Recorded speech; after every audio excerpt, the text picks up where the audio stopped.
Hello, Morim here. Today I want to show you a really fun druid build that centers around the Nature's Fury keystone to reset Trample and Hurricane, which lets you speed through dungeons and enemies to look for the next hit. Is it broken? Nah. But it's insanely fun and quite tanky, which lets you play this in hardcore difficulty without playing Pulverize in one of 20 flavors. Now what about the name for this one? I think Turbo Slide fits quite well, so let's go with that. The footage you are seeing is on a level 77 druid doing tier 34 nightmare dungeons without any trouble. The clear speed is pretty decent, although a bit slower than Electric Slide. However, there are a lot of benefits for the setup, the first one being basically never running dry on Spirit, except for a few instances. You will also never need to charge up your Lightning Storm, and only use it to proc Nature's Fury or to apply Vulnerability. This fact alone makes this one much more suited for hardcore difficulty, but you are also rocking high defenses due to better Fortify uptime as well as massive heals due to a Spirit Boon. We can even tank elites without any defensive cooldowns. The next thing are bosses, but those are also not a problem. We crush them like watermelons with our steel tiles, summoning rocky pillars around them that clear any ad that dares converging on our intimate time. Trampling on bosses also has no effect on them, since they are enjoying our forceful advances, meaning they stay between our pillars with a smile on their rotting faces. Since a lot of you wanted raw, uncut gameplay, I'm inclined to oblige, but I will be adding it at the end of the video to not disrupt the flow of the whole guide. Next I will quickly go over gear, then the Spirit Boons, the skill tree and the Paragon Board at the end. There are two Paragons in fact, one for 75 to 80 and one for the endgame at level 100. Because you need immediate power when you enter Torment difficulty, and you won't have this with pathing that favors glyphs. Now let's quickly go over the gear. As for the helmet, we are using Vasili's Prayer. This one enables our earth skills to become weather skills and gives our landslide the shapeshift tag. This combines well with the masochistic Spirit Boon, which enables our landslide crits to heal us for 3% of our maximum life, meaning all of our landslide that are procced by a trample can crit and heal us, and this will refill our health whenever we use our trample. If you don't have this helmet, go for something with more defenses and with cooldown reduction. As for your chest, go for as many defenses as you can, meaning you go for total armor, damage reduction versus close enemies, distant enemies, damage reduction while fortified, and maximum life. So all of those will provide you with something that will make your character much more tanky, especially in Torment difficulty where it's needed. As for the imprint, go for Mending Stone. Earthen Bulwark is falling off quite hard in the end game, especially since our barrier is only covering 45% of our health bar. This is basically just one hit from most enemies, so it falls off and the 6-second more duration is not doing much for us, especially since the replenishment of 200 barrier is not much. Another option for this is to move Nature's Fury, which we have in our gloves, right here, to the chest slot and pick something more offensive for the glove slot, which I will go over right now. So the gloves have 4 ranks to landslide, which is extremely important. That's basically 16% more damage with our landslides, which translates to our trample dealing much more damage, since we are proccing a landslide with our other aspect. Now as for other stats, critical strike damage with earth skills, crit strike chance, any stat like dexterity, intelligence or willpower will go nicely with this build. As mentioned before, the better slot for the Nature's Fury aspect, the symbiotic aspect, is the chest, and I would go for something more offensive on those gloves. For example, our weapon aspect, the natural balance aspect, doesn't provide us with as much benefits later on as early on, because 90% critical strike damage, we usually get a lot more through the Paragon Board, through our skills, through our other gear, so this falls off a lot during endgame. I would much rather have this one on the gloves and go for something like 80% more fortify on the weapon, which I have currently right here. Why I'm not using this axe is very simple, because this axe has vulnerable damage. Vulnerable damage is extremely important for basically any build. It is a multiplier to your damage, and the stats on this one are a little bit better. So this one has more crit damage, more willpower and damage to distant enemies.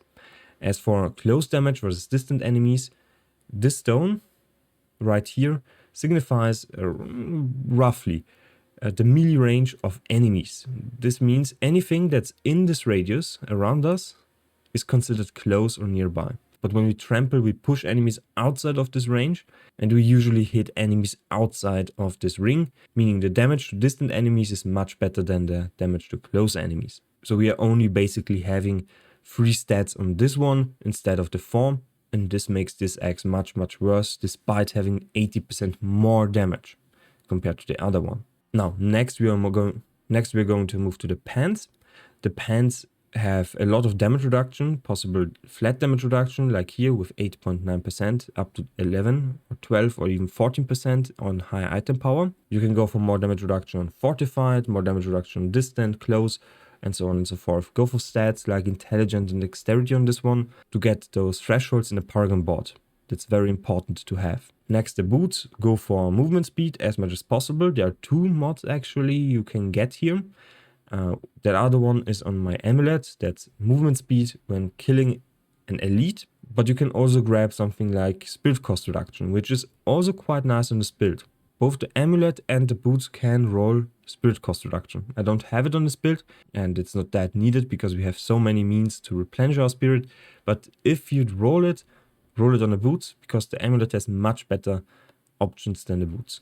Otherwise, dot chance is basically a flat chance to not receive any damage, which is also very strong. And you should go for something like dexterity or intelligence on the boots instead of, for example, the fire resistance. I only have it because I didn't roll anything useful until now. As for the imprint, go for Ghostwalker. Ghostwalker pairs nicely with a trample and your Elven Bulwark. Both of them provide you with unstoppable. This one with a modifier, this one just naturally. So both of them increase your movement speed by 25%, make you move through enemies, so you ignore unit collision, and this one persists for 4 seconds afterwards. So a very nice aspect for this build, and we are basically always unstoppable, by the way, with those 2 because of the Nature's Fury key passive. Now, I already mentioned the amulet. For this one, imprint the trample landslide one. Trampled earth, very important to have on this one. It's not worth it to put this one on the weapon, but we want to get above 100% with the trample landslide pillars. Very important to have on the amulet. Now the stats you want to aim for on the amulet: movement speed when killing an elite, movement speed flat like on the boots, cooldown reduction, very important to have on this build because 11.8% decreases the cooldown of trample from 14 seconds to 12.35. So it nearly shaves of 2 seconds, which is very nice to have. Nature's Fury only reduces the cooldown by 7 seconds for me right now, so I have 5 seconds downtime if I don't double proc this one. I would much rather prefer the cooldown reduction to reach something like 20% here, so I can shave off another second off of this one. Since we are missing our helmet slot, I cannot get this one down even further, but this one opens up the option to use a one-hander and a totem, because the totem can roll cooldown reduction, and also has an implicit modifier that reduces the cooldown of your abilities. So you can reach the possible 8-second threshold with the totem and have trample up basically all the time. So you use trample, proc it, use trample again, proc it, use trample again, and this can happen, but it's not that likely right now, at least for me. But what legendary aspect would you put on your totem? There is one for Hurricane, for example. Another option is the Lightning Storm, Critical Strike, Spawn Dancing Bolts one. And there is also an aspect that increases the critical strike damage against crowd-controlled enemies. This one is also very strong. However, it doesn't work versus unstoppable enemies, so basically no damage there. And doesn't work versus bosses when they are not staggered. So I prefer to not use this one because we burst down bosses so incredibly fast. It's basically only here for trashing, and trashing you don't have any trouble clearing mobs. Now as for the rings, go for vulnerable damage on this one, go for critical strike chance, go for damage versus distant enemies, critical strike damage, earth critical strike damage, you can see here, and damage versus injured enemies to use this one as an execute because this one pairs nicely with a Paragon legendary aspect. As for the imprints, you have to go with a high umbral roll on one of your rings. 3 or 4 is here the preferred outcome. 1 helps a little bit, especially during leveling, but later on you really want to have 3 or 4. And this one replenishes your primary resource whenever you CC an enemy. So whenever we trample and knock back enemies, whenever we immobilize enemies, whenever we slow enemies with Hurricane, we are regaining primary resource, so we replenish our resources, spirit, all the time. And Aftershock is an essential for this build, same with the trample. because this one repeats the landslide. This works with the landslides that are procced by a trample, meaning it doubles the landslide damage and even gives it a slight boost of 8% to 12%, 6 to 12%. So to sum this one up, as for stats, you prefer vulnerable damage, go for as much as possible, crit damage, go for as much as possible, critical strike chance, very important. Then try to go for core skill damage, damage versus distant, and damage versus injured enemies. The CC options here, damage versus slowed or damage versus stunned, those are conditionals, so whenever an enemy is not CC'd, they do not work. The other ones do work nearly all the time. Now let's highlight the importance of armor. We have 660 armor on our amulet and ring setup. We have 44 damage reduction versus equal level enemies. When we unequip all of our amulets with 660 armor, we lose 10% damage reduction for physical damage. And this one also contributes to elemental damage, which makes using flawless skulls in your sockets on your jewelry very important. As for your armor, go for sapphires, flawless sapphires. Those reduce the damage you take while fortified. We are fortified all the time. Next, let's go over the spirit boons. Go for wariness first, reduces damage from elites, very nice to have. As for the eagle, go for the maximum life. This increases your maximum life by around 500 at my level, which is very nice to have. 10% is not something to scoff off. And the second one is alien wrath. This one increases our critical strike damage by 30%. It's nice to have, but falls off a little bit later because we stack so much critical strike damage. As for the wolf, go for energize. This replenishes 10 spirit at a 15% chance. Our landslide and trample have around 22, both have 22 chance. So this one gets diminished to around 3%. So you have a 3% chance whenever you hit something with one of those spells to replenish 10 spirit. Not too bad, but also not very good. And as for the snake, there are two options. One for when you have the unique helmet. Go for masochistic, gives you a massive heal and helps with survivability. If you do not have the helmet, go for obsidian slam, because the other options are not benefiting us. Our base skill, our replenisher for our spirit, is going to be Earthen Spike, because this one is instant, it is ranged, we don't have to go into melee, it has a high lucky hit chance, so a very nice option. The other option here is possibly Wind Shear, but it's slower, it is also not instantaneous, so it can miss the enemy, especially fast moving enemies, like for example spiders can be missed and you are not generating any spirit with this one. So I'm highly recommending the Earth Spike because it can hit faster targets. It's more consistent. Now before I go over the core abilities, because you're seeing we have two, I will go over the Keystone passive, Nature's Fury. In addition to casting a Storm skill, we have a 20% chance to trigger a free Earth skill of the same category. This means whenever we cast our Lightning Storm, we have a 20% chance, that's not dependent on a lucky hit chance because the Keystone doesn't specifically tell you it's a lucky hit. It is a chance to proc your landslide. There is no save switch, so you can go 20 casts without ever proccing this one, but you can also proc it on every cast of your Lightning Storm. It averages out at 20%. This makes this Keystone incredibly strong on its own, but because of a legendary aspect I have shown you previously, whenever we proc one Lightning Storm, we are going to also reduce the cooldown of our Trample. And Trample procs a bunch of landslides. So as many ranks as possible in your landslide, go for Enhanced Landslide and then for Primal Landslide. Those do work, so those passives do work, but you have to have your landslide on your bar, just like what I'm currently doing. If you do not have this, those modifiers at the bottom part of the skill do not work. Wild Impulses, as mentioned before, we have this one on our amulet, increases the damage by basically 15% and then again by 15%. So together it's 30% while increasing the cost of your core skills by 18. This would increase the cost of this one to 35, which is huge, and this one only to 18. 18 we can deal with, 35 not so much. So we usually avoid hard casting landslide.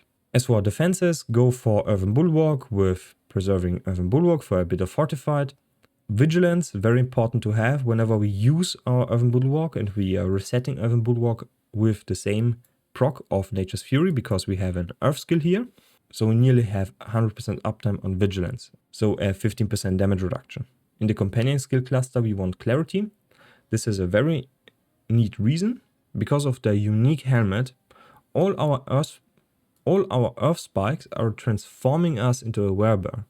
But whenever we use Lightning Storm, we transform back. So when we run dry on our spirit, we can use Earthen Spike, transform into a werebear, use Lightning Storm, replenish 6 plus 10 spirit. This one costs 18, but we do have a Paragon passive that reduces the spirit cost by up to 30%. So we can alternate between those two when we have that Keystone passive in the Paragon Board and benefit a lot through that Clarity passive. Next for Trample, we pick Trample and Savage Trample. For 20% spirit generation, we also transform into a werebear. So again, when we transform back, we get 6 spirit through Clarity. We pick up Hurricane. This one also slows and makes enemies vulnerable at a 15% chance per tick. This one is not dependent on the lucky hit chance of this skill, because the lucky hit chance of the skill is atrocious. It's 24% over the whole duration of 8 seconds. When we look at elemental exposure, we have an additional chance to proc vulnerable on targets with storm skills, but this 10% chance is reduced by the 24 lucky hit chance base chance of Hurricane, so it's only 2.5% chance over 8 seconds to proc this one, so a very low chance. We then pick Bad Omen. Every damage instance, meaning all the tramples, all the landslides, also have a chance to proc this one. It doesn't specify that it has to be a lightning skill. This one is a lot of damage. I tried to not use this one, came out about 20% slower in clearing, so I highly recommend Bad Omen. And then we finish up with some passives. Stone Guard increases our earth damage by 12%. It's a multiplier. We are nearly always above 50% fortified, so this is very good. Then we pick up Safeguard. Critical strikes of earth skills fortify you. We crit with our landslide quite often because of the terror modes, so this one replenishes our fortify quite regularly and makes us a beast. And then we pick up all of those nodes in this cluster. Next I will go over the Paragon Board. In the starter board we are going to use Spirit. This one increases the critical strike damage of our core skills. We also get easy access to 25 dexterity in this range, so we enable the threshold bonus, which increases the damage enemies take by 12% whenever we critically strike them. This one stacks up to 12%, so we need to crit them 6 times, which shouldn't be much of a problem. Next we path to the next board, which is Constricting Tendrils. We do not pick this legendary node, but only go for the board, because we want to slot in Exploit. This board has a lot of dexterity, easily accessible to us, so we get 25 dexterity before the range of 4. This one is already at level 15, so the maximum range is increased to 4. But you should be able to get 25 dexterity with this setup, despite only having a radius of 3. Because this node is not included in the radius of 3, and that's pushing us to 30. The threshold bonus for this one is you're always making enemies vulnerable on the first hit. This one is mandatory for basically any build, because the vulnerable damage is a multiplier to all our damage, and we get a lot of vulnerable damage, so we have a window where we can burst down targets very, very fast. We then have very strong nodes around this one, 8% maximum life and willpower, and 20% nature damage. Otherwise, path through this one until you reach the gate, and then we get the Ancestral Guidance board. This one has Spirit on kill on those nodes, so we get 4. This is exceptionally nice and will solve your spirit problems basically once you get here. And we can then path to Ancestral Guidance to get a 30% increased damage for 5 seconds whenever we use 75 spirit. We use spirit all the time, and the 75 spirit is not that hard to reach, so we have this one basically up 100% of the time. Next we path up here to the next board because we want the Survival Instinct keystone. We are in werebear form nearly all the time when we trample, when we use our landslide, when we use our earthen spike. And this one increases the damage by the difference in life percentages between us and the enemy. So this one is a very strong execute node, especially for bosses, and increases our damage by 50%, up to 50%. That's a lot, especially when you combine this one with injured modifiers on your gear.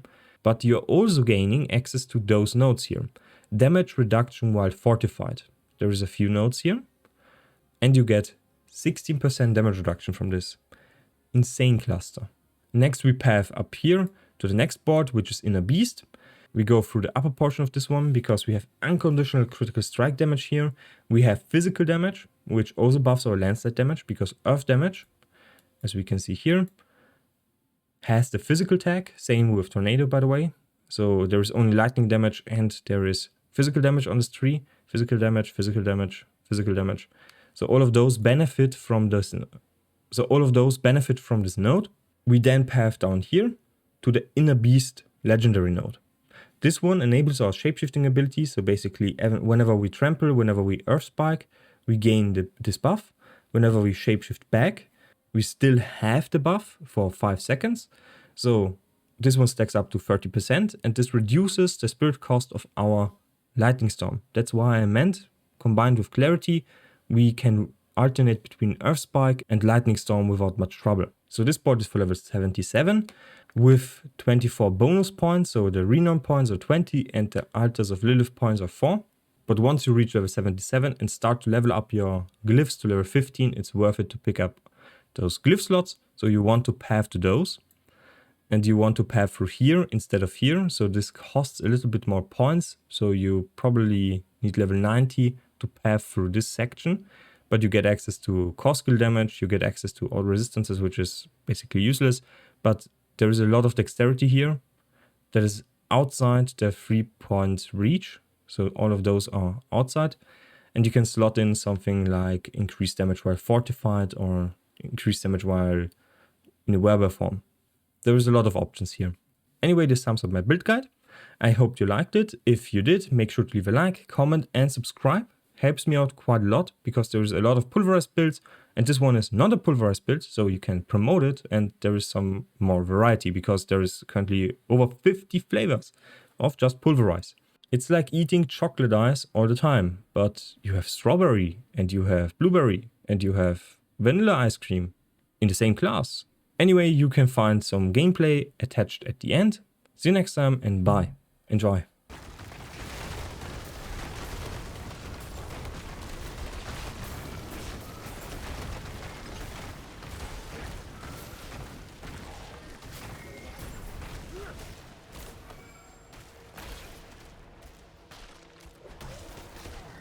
I must wait a moment.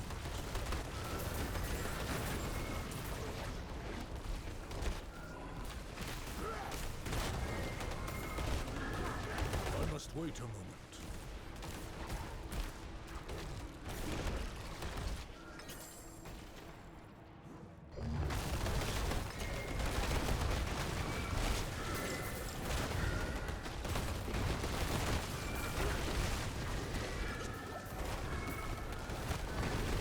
Wait a moment.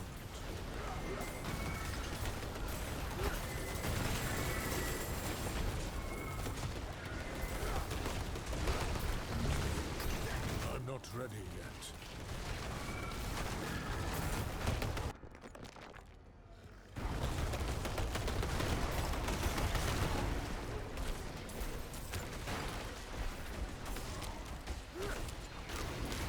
I must wait a moment.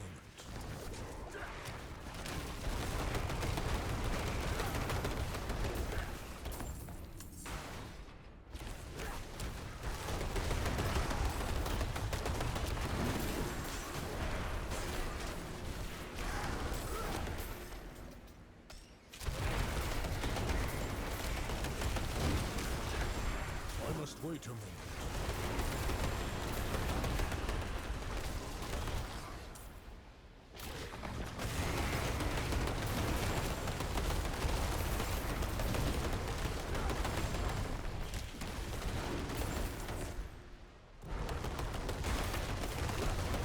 I must wait a moment.